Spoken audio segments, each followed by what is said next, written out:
Hi,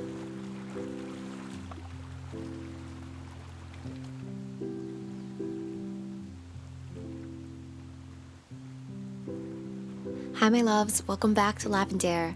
I've been quieter on social media lately, partly because I felt less of the need to post, and partly because my life behind the scenes has been a whirlwind of change lately. My theme for 2021 is peace, and I feel like I'm learning more and more how to find peace within, regardless of what happens outside of me. Today, I want to share how to find peace even in challenging times. The key to peace is to learn and practice detachment. Detachment means to disassociate two things from one another, like yourself from something that is not yourself.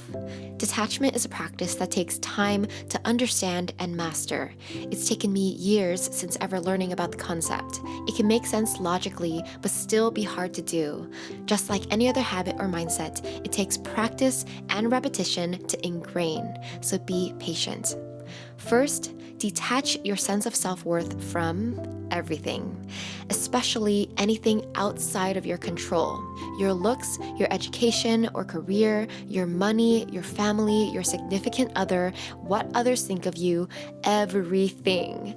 Your true worth is not in what you have, but in what you are. You want to find your sense of self-worth in something deeper, intangible, like your soul, the very fact that you are alive, a living, breathing human being. Your existence is worthy enough. You don't need much more to prove your worth, regardless of what society wants you to believe. As an influencer, I used to tie my sense of self-worth to the numbers, how many views my videos would get, how many followers I gained. And if those numbers were dropping, I'd feel anxious, like I'm failing. You kind of have this anxious need to keep posting and posting for fear that you'll become irrelevant and a failure once you stop. I realized that due to the way I was raised, I had tied my sense of self-worth with how successful I was. I had to succeed in order to gain approval and love from my parents, so at school, at piano, at career, whatever, which meant that I attached success with love. Any taste of failure threw me into a nervous wreck because it meant something really scary to me: lack of love. The reason why I'm more at peace now is because I've spent years untangling my self-worth from success and career, and now I feel more detached than ever, and it's incredibly freeing. I can still feel worthy and loved even if my career isn't succeeding, even if I'm not posting, even if I have nothing external to prove my success and worthiness, because I find that worth within me. Secondly, detach from any expected outcome. Release your expectations for what you think should happen, how your life should go. If you're tied to one scenario, you'll be really disappointed if life doesn't go the way you want. Don't hold on too much to an expected outcome that you can't entirely control nor predict. Detach. Instead, live in and stay grateful for the present moment, because tomorrow is not promised. The present moment is your place of power. It's the only place where life is real and you can take action, change your mind, connect with people, and make a difference in your life. The present is a gift. Live here, love here, and expect nothing more.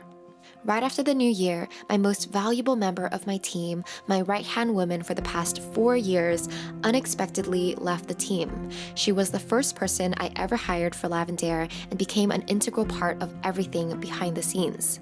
The hardest part was the abrupt ending, so I have been and am still working on transitioning through that. Although a part of me probably wished for a better or easier outcome, this was the one that happened for me. If I was attached to my ideal outcome, I'd be frustrated and in disbelief at this one. But with detachment, I'm more willing to accept this outcome with ease and use the present moment to ask, what's the best thing I can do about this right now? Instead of dwelling on the outcome I wished had happened, I've accepted and adapted to this one. And in the past week, I've hired 3 new people to the team, beginning a new trajectory that I wasn't expecting for this year. Third, detach from your thoughts and emotions. I know this one sounds abstract. How can I detach myself from my own thoughts and emotions? They're a natural part of me. It makes more sense if you've read some books on spirituality. I recommend The Untethered Soul by Michael A. Singer. You are a soul living in a human body with a human brain and human emotions during this lifetime. Your soul is formless and timeless. It is the quiet observer of everything that you experience in life. Most of us don't spend enough time or effort quieting our minds to feel the presence of this soul, but I'm positive that you felt it at some point in your life. If you close your eyes and a thought pops up, pay attention to the two parts that need to exist. Someone is doing the thinking and someone is doing the observing.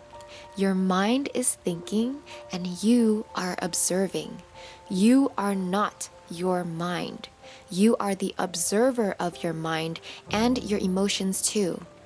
Meditation is one thing that builds this awareness you have for the quiet observer that is your soul. With this realization and practice, you'll notice that you're able to observe your thoughts and emotions as they come and go. You don't have to attach meaning to them other than that was simply a thought or this is simply an emotion I am feeling. You don't have to identify with that thought or emotion or let it escalate into something more. You see it and feel it, but know that the thought or emotion is not you and it will pass. Learning to detach from your thoughts and emotions is life-changing. You'll be able to ride the waves of life easier, see more clearly, and accept yourself for who you are right now. I'm curious, have you been able to detach yourself from your thoughts and emotions, even for a little bit, or do you still feel entangled in them? Comment below with where you are in your journey. I hope you gained some knowledge or inspiration today on how to cultivate healthy detachment in your life and find more inner peace. Especially in trying times, these skills are so valuable to get us through and help us thrive. Feel free to subscribe and click that bell if you want more content on personal growth and lifestyle design. Sending you so much love. Thank you for watching. Thank you for existing. And I'll see you next time. Bye.